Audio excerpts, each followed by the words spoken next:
Y ahora llegamos al capítulo 19. Y el capítulo 19 es un capítulo muy icónico. Viene después, es una de estas historias que muchas veces se cuenta en sucesión, ¿no? La vez pasada estuvimos con los profetas de Baal y de Acera, y cuando Elías los mató a todos después de pedir que fuego cayera del cielo. Así que ahora llegamos al 19, donde Elías parece cambiar completamente. Así que bueno, les ponemos acá la introducción y ya nos metemos ahí a leer algunas cosas.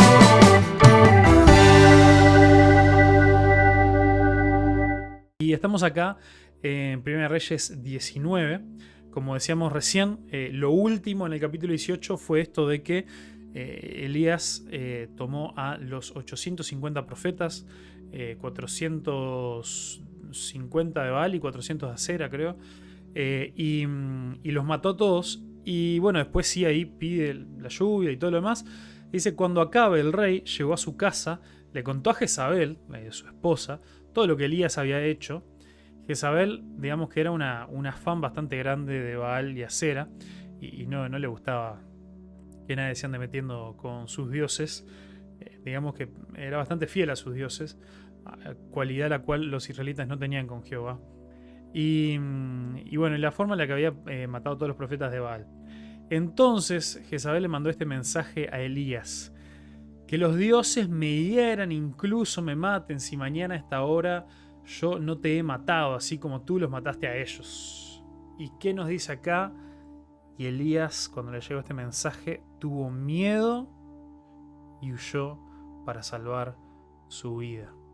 Elías tuvo miedo y huyó para salvar su vida. Esto sería algo que no nos sorprendería tanto si alguien te amenaza de muerte, y más todavía es la reina, y dice que alguien me mate a mí, o que los dioses me maten a mí, si mañana a esta hora yo no te mato, vos sabés que va a poner todos sus ejércitos con el esfuerzo de buscarte y de matarte. Pero no debería sorprender tanto que él tenga miedo por su vida, pero sí nos sorprende por lo que acaba de pasar.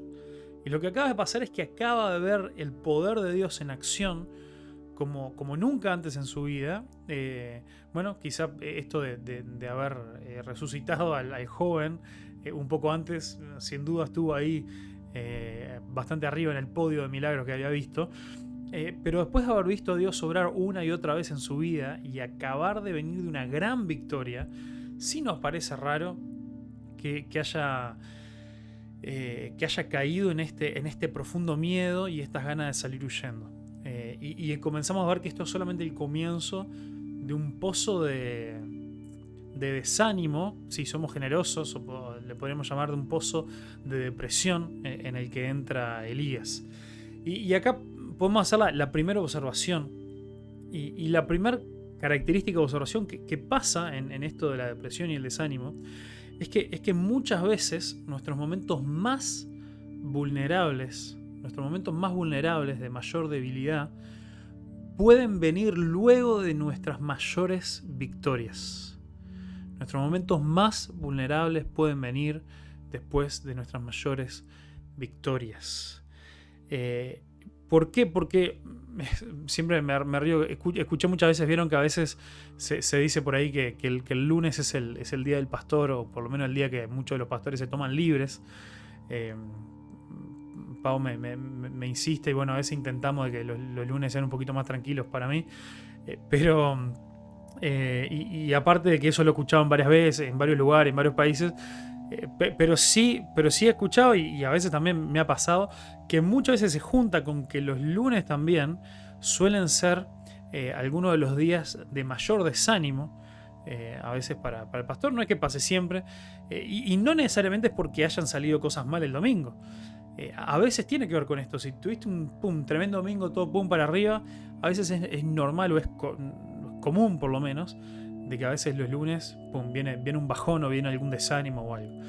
Y esto suele pasar por esto, porque muchas veces nuestros momentos más vulnerables vienen después de alguna de nuestras victorias más grandes. Y a veces pasa porque en nuestras victorias más grandes pasamos por una gran inyección de adrenalina, podríamos llamarle. Imagínate la adrenalina, el entusiasmo, la fuerza, las ganas que habría agarrado Elías después de haber pasado por este momento donde él ora y cae fuego del cielo y consume el altar y puede ir a perseguir a todos estos profetas de dioses falsos. Y a veces después de eso lo que nos pasa es que bajamos la guardia. Después de nuestras grandes victorias, muchas veces bajamos la guardia espiritual. Y también esto me hace acordar a este famoso pasaje de que el que cree que esté firme, mire que no caiga. Y no es el que esté firme, mire que no caiga, porque el que está firme, esté firme. Es el que cree estar firme. Y muchas veces creemos estar firmes cuando bajamos la guardia y venimos de algún momento bueno, de éxito o algo. Entonces eso también pasa. Y otra cosa también relacionado con esto, con esta experiencia de Elías, es que muchas veces le tenemos más fe a Dios en lo que Él puede hacer por otros, o en este caso el de Elías, una situación que tenía que ver con cómo la gente y estos profetas se estaban metiendo o estaban deshonrando el nombre de Dios. Le tenemos más fe a Dios en esas cosas que en las cosas que Dios puede y quiere hacer por nosotros. La forma en la que Él nos puede proteger, y a veces esto puede ser porque estamos acostumbrados a ver cómo y a escuchar testimonios de cómo Dios obra en la vida de otras personas, pero no estamos tan abiertos o no siempre clamamos con la misma fe, con la misma intensidad para que Dios sobre en nuestra vida, o en nuestra vida estamos más acostumbrados a veces a pasar por esos momentos donde Dios nos dice que no a alguna oración o nos hace esperar y no solemos vivir en esta noción tan fuerte y tan tangible de que Dios quiere actuar en favor nuestro, de que Dios es por nosotros, de que Dios nos ama, Dios nos cuida, Dios nos protege. Entonces estas son algunas de las razones por las cuales, número uno, como le pasó a Elías, nuestros momentos más vulnerables pueden venir después de nuestras victorias más grandes. Y después, si seguimos acá en este pasaje, avanzamos un poco más y en el versículo 4 dice, bueno, en el versículo 3, se había ido a Berseba, la ciudad de Judá, y allí dejó a su sirviente que lo estaba acompañando, dejó a su sirviente, dice, y luego siguió solo todo el día hasta llegar al desierto. Y la segunda cosa que nos suele pasar, y ya vamos a llegar a algunas soluciones o cosas que podemos hacer al respecto, pero otra de las cosas comunes que suele pasar a veces en medio del desánimo es que el desánimo nos lleva a querer aislarnos. O sea, no solamente, y hermanos, esto lo he escuchado incansablemente, me ha pasado a mí también.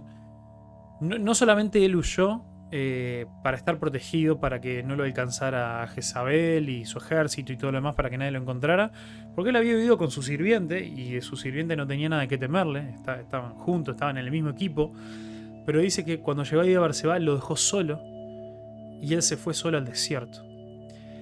Y cuántas veces, hermanos, nosotros cuando estamos desanimados, cuando entramos en la depresión, cuántas veces nosotros lo primero que hacemos es aislarnos, agarramos, nos acostamos, agarramos las frazaditas, nos tapamos la cara, que no nos vea nadie, nos ocultamos ahí. Y esto no lo digo por nada en particular porque realmente le pasa a la gran mayoría de la gente, me ha pasado a mí también. Cuando estamos desanimados, en vez de decir, voy a ir y juntarme con los hermanos y ir a la reunión o buscar hablar con alguien, que eso seguramente me va a animar, que Dios lo va a usar para animarme y todo lo demás, decimos no. Ahora en estos días no voy a hablar con nadie, no voy a ir a la reunión, no voy a hacer absolutamente nada. ¿Por qué? Porque estoy desanimado. Porque no lo siento. Y justamente esos son los momentos donde más tenemos que ir en contra de nuestra voluntad y para entender de que aislado Dios no nos va, no es la forma en la que Dios nos va a levantar de eso. Por eso también hemos hablado tantas veces de la importancia de la comunidad, de estar juntos en comunidad, por cómo Dios usa a la gente que Él pone cerca nuestro para animarnos, para desafiarnos. Justo hoy estaba viendo un pasaje del día esto de las aplicaciones. No sé si era el de hoy o el de ayer o algo así, pero bueno, hacía referencia a este pasaje de Hebreos, Hebreos 10, donde dice, Hebreos 10, 24 y 25 creo que dice, no dejando de congregarse como algunos tienen por costumbre, que es muy conocido, pero en el versículo anterior dice entonces, exhórtense los unos a los otros anímense los unos a los otros y exhórtense a las buenas obras. Y eso es algo que podemos hacer solamente cuando estamos los unos con los otros. Sin embargo, Elías, ¿cuál es la decisión que toma? Me voy a aislar, me voy a quedar solo y me voy a ir al desierto, donde no solamente nadie pueda encontrarme, sino donde yo no tenga que tener ninguna interacción con nadie. Perdón, y ahí le erré el botón. Y acá en el versículo 4, luego siguió solo el día hasta llegar al desierto y se sentó bajo un solitario árbol de retama y pidió morirse. Basta ya, Señor, quítame la vida, porque no soy mejor que mis antepasados que ya murieron. Quítame la vida, Señor. Y esto es interesante porque ¿por qué había huido él? Él huyó porque tenía miedo de que Jezabel lo matara. Y sin embargo, ahora estando solo, estando protegido, entre comillas, o sea, sin tener nadie que lo persiguiera, su pedido a Dios era quitarme la vida. Bueno, si realmente hubieras querido morir, andá a charlar con Jezabel. Que ella tenía ganas de ayudarte con eso. No le andes pidiendo ayuda a Dios, algo que Jezabel ya quería hacer por vos. Y entonces otra de las cosas que pasa cuando nos seguimos sumergiendo en el desánimo, la depresión, que es una espiral descendiente. Y se lo digo yo como una persona, yo también tiendo al desánimo. He tenido periodos bastante oscuros en mi vida en cuanto a esto, en cuanto a sentir este tipo de desánimo, de depresión. Otra de las cosas es que exageramos muchísimo la realidad de lo que está pasando y muchas veces en esa exagerar las cosas también inventamos soluciones que son peores que la raíz del problema. Entonces muchas veces las cosas que pensamos, las respuestas que nosotros le damos a la depresión o al desánimo es peor que la causa. En este caso, Elías había huido porque tenía miedo por su vida, pero ahora se encontró solo, aislado y pidiéndole a Dios que le quitara la vida. Entonces, esa tercera cosa ahí que nos puede ayudar a identificar cuando estamos entrando en esta espiral descendiente de momentos difíciles y complicados. Y acá vimos tres cosas que son como características del desánimo y la depresión.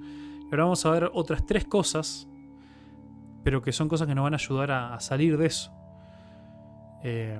Porque ahora Elías le habló a Dios, y aunque lo que le dijo no fue muy afortunado, pero ya que Elías le habló a Dios, ahora Dios tiene la oportunidad de empezar a hablarle y a decirle cosas. Entonces vamos a ver acá, ahí que dice: entonces, versículo 5, se acostó y durmió debajo del árbol, y mientras dormía un ángel lo tocó y le dijo: levántate y come. ¿Cuál es la respuesta de Dios frente a Elías diciéndole: mejor me sería morir? Dios le da un poco de sueño y se duerme una buena siesta y lo despierta con comida, y no cualquier comida, con comida calentita, porque dice que miró a su alrededor, el versículo 6, y cerca de su cabeza había un poco de pan horneado sobre piedras calientes y un jarro de agua. Comió, bebió y volvió a acostarse. O sea, metió doble siesta y una buena comida calentita. Y no es menor esto, porque tengamos en cuenta que esta es la primera respuesta de Dios frente a su oración. Dios no le vino ni a reprenderlo, ni a decirle qué estás diciendo, ni nada de eso. Lo dejó dormir y le mandó un ángel para que lo alimentara. Entonces, tampoco subestimemos, puse acá como una de las primeras respuestas, no subestimemos el efecto de un buen descanso y una buena comida. Y junto con esto es también, bueno, frente al desánimo, analicemos cuál puede ser la causa. Y a veces la causa, o parte de la causa, parte de las razones, puede ser cansancio. Puede ser que estamos mal comidos. Y antes de atribuir a que es todo un problema espiritual, o que es todo algún problema, no sé, psicológico o lo que sea, que son todas realidades que pueden ser, pensemos, bueno, che, ¿cómo vengo descansando? ¿Cómo vengo comiendo? Consultemos con el médico, capaz que hay alguna otra cosa física, biológica que nos desacomodó las hormonas, que nos viene desacomodando alguna otra cosa, y también, aunque no sea la única causa, pero puede ser algo que contribuya a que empecemos a sumergirnos en esa depresión y en esa situación tan triste y que tan mal nos puede dejar. Entonces también es interesante que la primera solución es dada por Dios y lo único que él tuvo que hacer fue descansar. Después vienen dos cosas más donde Dios ya lo empieza a llamar un poquito más a la acción. Y mira, vamos a avanzar un poco acá al versículo 15. Acá viene la escena que justo hoy la vamos a saltear, pero es una escena también súper importante cuando Dios se le pasa por el fuego y el viento y todo lo demás, y ahí no estaba la presencia de Dios, y finalmente la presencia de Dios apareció en esa brisa, el susurro apacible, y ahí fue cuando Elías lo oyó y se cubrió la cara con su manto y salió y se paró en la entrada de la cueva. Que bueno, esto de nuevo, no me quiero salir mucho del tema porque quiero que esto sea cortito, pero acá nos dice que él se fue después de que estaba ahí en el desierto, siguió 40 días de camino hasta el monte Hermón, a ver si no estoy equivocado, ahí va, hasta llegar al monte Sinaí o Horeb, pero Hermón no, Horeb, deben tener ustedes quizá en la traducción. Pero el monte Horeb es otro nombre para el monte Sinaí. Y esto nos puede traer otro montón de memorias de alguien más que se encontró varias veces en el monte Sinaí con Dios, que fue Moisés, alguien que también experimentó su presencia, alguien que también se tuvo que cubrir el rostro después de estar en la presencia de Dios. Entonces empiezan a aparecer un montón de paralelismos. Alguien que también pasó por depresión en ese lugar o por emociones muy fuertes. ¿Se acuerdan que Moisés también, o sea, son increíbles, algunas de estas cosas me estoy dando cuenta ahora, pero Moisés también pidió morir después de que vio la rebeldía del pueblo? ¿Se acuerdan que el enojo fue tal que rompió las piedras de los 10 mandamientos y va y le dice a Dios, por favor, ya está? Y ahí Dios le dice, bueno, está, achica un poquito, ya todo va a estar bien. Bueno, pero me salté un poquito de eso, y en el 15 el Señor le dijo, regresa por el mismo camino que viniste y sigue hasta el desierto de Damasco, y cuando llegues allí, unge a Hazael para que sea rey de Aram, después unge a Jehú, nieto de Nimsi, para que sea rey de Israel, y unge a Eliseo, hijo de Safat, de la tierra de Abel Meola, para que tome tu lugar como mi profeta. Y bueno, a cualquiera que escape a Hazael, Jehú lo matará, y a los que escapen a Jehú, Eliseo los matará. Es interesantísimo que la respuesta de Dios frente a esta situación de desánimo, la primera orden que le da, lo primero que le dice, no le dice, ni siquiera se pone a decirle, mirá, esto no es tan grave, estás exagerando, esto, aquello, lo otro. Lo primero que Dios hace es lo pone a trabajar. Dios le dice, mira, ya descansaste, ahora anda a servirme, anda a trabajar. Y esto es fuertísimo, porque luego de descansar Dios le dice, manos a la obra. Trabajar y servir nos ayuda a tomar perspectiva. Lo mandó a hacer cosas que no tenían nada que ver con él. Lo mandó a encontrarse con gente. Lo mandó a decirle, mira, te voy a ungir como rey. Lo mandó a hacer su trabajo de profeta. Y ponernos a trabajar, sea nuestro trabajo secular, sea en nuestro trabajo en la iglesia, en el servicio, ponernos a hacer este tipo de tareas que nos hacen sentirnos productivos, nos ayuda a tomar perspectiva de las situaciones y a recordarnos que no somos el ombligo del mundo. Dios no pasó 20 días más diciéndole, uy, qué horrible, cómo Jezabel amenazó con matarte, qué feo, sí, pues la verdad que todo mal, qué horrible. Lo primero que le dice es, anda a trabajar a la tarea que yo te doy. Y eso le iba a ayudar a empezar a cambiar su perspectiva y empezar a limpiar su mente y su corazón y darse cuenta que él no era el ombligo del mundo. Entonces, cuando estamos en ese momento de desánimo, está bien, descansemos, tomémonos un tiempo para nosotros, pero después no alimentemos eso y salgamos de nuestro encierro para ir y servir a otros, para ir y preocuparnos cómo están los demás, para ir y comenzar a tener una mayor perspectiva del mundo, para que no nos pensemos que somos el ombligo del mundo. Y lo último es que en unos versículos anteriores, Elías ya se había hecho la víctima y había dicho que él era el único profeta que quedaba, el único profeta como la gente que quedaba. Y Dios como se la dejó pasar, no lo interrumpió, no le dijo nada. Pero acá lo vuelve a decir, acá en el versículo 14. Y entonces acá en el 18 Dios le dice: sin embargo, preservaré a otros 7000 en Israel, quienes nunca se han inclinado ante Baal ni lo han besado.